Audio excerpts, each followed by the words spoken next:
Okay, so my presentation is on Political Perspectives by Richard Johannesson. Exciting. So, introduction. So, in a political system, there will contain an implicit set of rules or values that dictate ethical communication. So, any communication on public issues and public policy, whether military, economic, social, or political, whether national, state, or local, can be affected by ethics standards within this framework that works in the political system. And also, naturally, each different system of government could embody differing values leading to different ethical judgments. So essentially, no two political systems will usually have the same exact ethical standards for communication.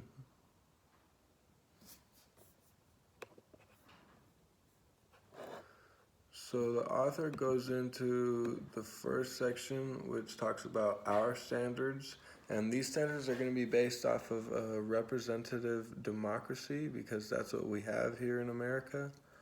So here's the list. He has intrinsic dignity and worth of all persons, equal opportunity for fulfillment of individual potential, enhancement of citizen capacity to reach rational decisions, access to channels of public communication, access to relevant and accurate information on public issues, maximization of freedom of choice, toleration of dissent, honesty and clarity in presenting values relevant to problems and policies, honesty in presenting motivations and consequences, thoroughness, accuracy, and fairness in presenting evidence and alternatives, and finally, recognition that the societal worth of an end or goal seldom should be the primary justification of the ethics of the means used to achieve that end.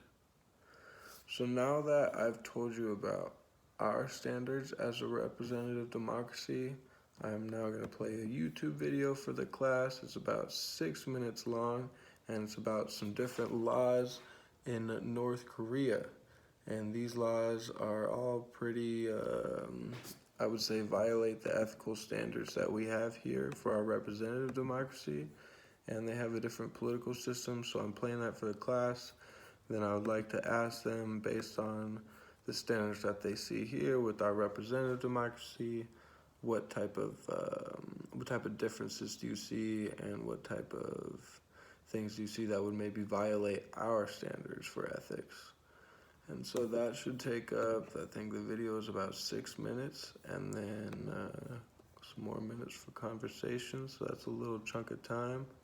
And then I will move on to the next section of Four Moralities by Carl Wallace. So primarily he argues that there are four values basic to the welfare of our political system. So the welfare of our system, meaning for it to run properly and continue going the way that we want it to, we're going to need to practice these values. So the first is respect or belief in the dignity and worth of the individual. Second is fairness or belief in equality of opportunity. Third is freedom coupled with responsible exercise of freedom. And fourth is belief in each person's ability to understand the nature of democracy. And then with this, he forms four moralities for which we should live. And so morality number one, we should develop the habit of search stemming from recognition that during the moments we are communicating, we are the primary, if not the sole, source of arguments and information on the subject at hand. Our message should reflect thorough knowledge of our subject, sensitivity to relevant issues and implications, awareness of essential and trustworthy opinions and facts, and awareness that most public issues are complex rather than one-sided. He forms a personal test that you should ask yourself in the situations to know if you're following this morality correctly, and the test goes, can I answer squarely, without evasion, any relevant question a hearer or reader might ask? Morality number two, We should cultivate the habit of justice by selecting and presenting fact and opinion fairly. The communicator, according to Wallace, should not distort or conceal data that his or her audience would need in justly evaluating the argument. The communicator should avoid substituting emotionally loaded language and guilt by association for sound argument. Personal tests. In the selection and presentation of my materials, am I giving my audience the opportunity to make fair judgments? Morality number 3. Communicators should habitually prefer public to private motivations. Responsible public communicators should uniformly reveal the sources of their information and opinion. We should assist our audience in weighing any special bias, prejudice, and self-centered motivations inherent in source material. And he provides a personal test for that, which is a question that says, have I concealed information about either my source or materials or my own motives that, if revealed, would damage my case? Morality number 4, cultivate the habit of respect for dissent by allowing and encouraging diversity of argument and opinion. A communicator will seek cooperation and compromise where appropriate and justified by conscience.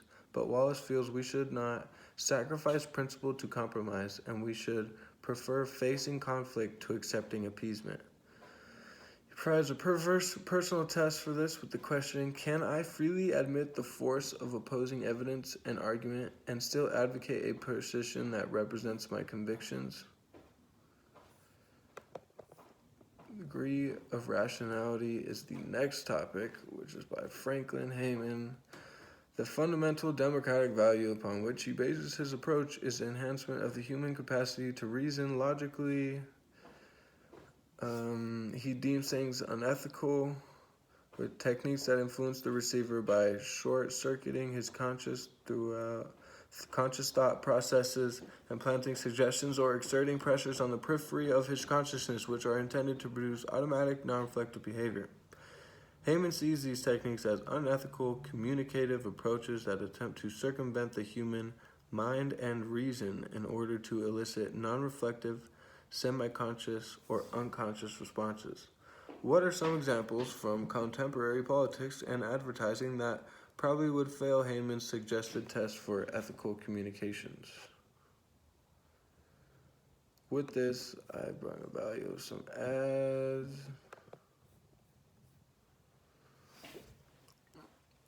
And then I bring up a YouTube video, which is some political ads. And with these ads, they're all like pretty bad ads. But what I like to note about why they're bad is, and why they're like pretty blatantly bad, is that they kind of don't follow these ethical guidelines right here of the degree of rationality, to where an ad's supposed to, if it is to be ethical, it's supposed to promote like real thinking and real realization that maybe this person has a better approach to this issue that we want to encounter, or whatever it is they're trying to advertise for, while at the same time not trying to circumvent their conscious thought and just trying to make them make rash based decisions. So in all these ads, I saw that they're kind of just trying to attract your attention with like mindless entertainment, or trying to be funny and stuff like that. They're not so much trying to really convey like deep thought on these problems and get you to really choose where you should be thinking. So I'll go over that with the class, watch the video, whatnot, and then move on to the next topic of significant choice. So significant choice is the idea that significant choice is defined as choice making that is voluntary, free from physical or mental coercion.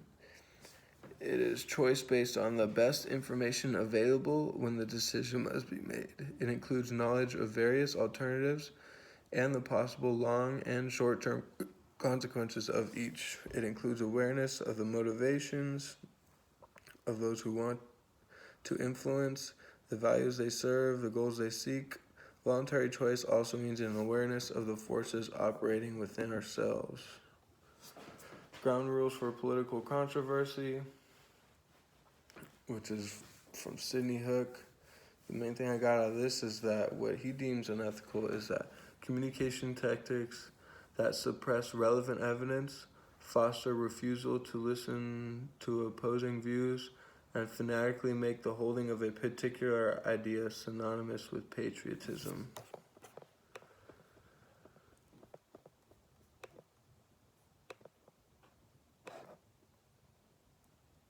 So, with this, he makes some ground rules.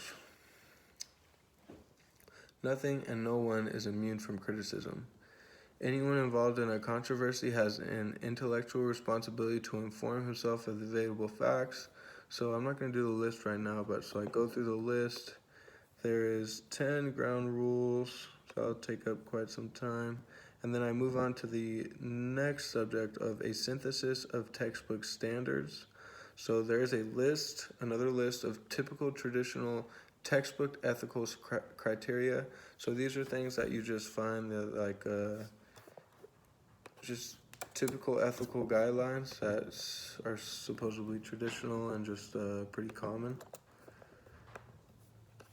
And then that's another list where we have 11 guidelines. That'll take up a little chunk of time going through those. And then we have our next subject will be public confidence and truthfulness of public communication. And what I got out of this little section was they're talking about how trust in government and government information is essential to democracy, yet people are trusting messages from the government less and less. But what's weird about this is they're also doing it with less and less research, and people are writing things off as false because they don't like the source. So it's becoming a super biased and polarized atmosphere that we're dealing with here. And it's making people just brush things off, and I'll go over that with the class. And then the final thing is they just talk about how there is other political systems. I kind of tried to cover this in the very beginning with that video about North Korea and talking about how other political systems are going to have their own ethics. And then he also brings up an extreme, which is the ethics of Hitler's Nazi Germany and how meeting the needs of National Socialism was above all else. And so I bring up North Korea, he brings up Hitler's Nazi Germany, and but I believe I already went over that with the class, so this is a quick recap video, but yeah, cool.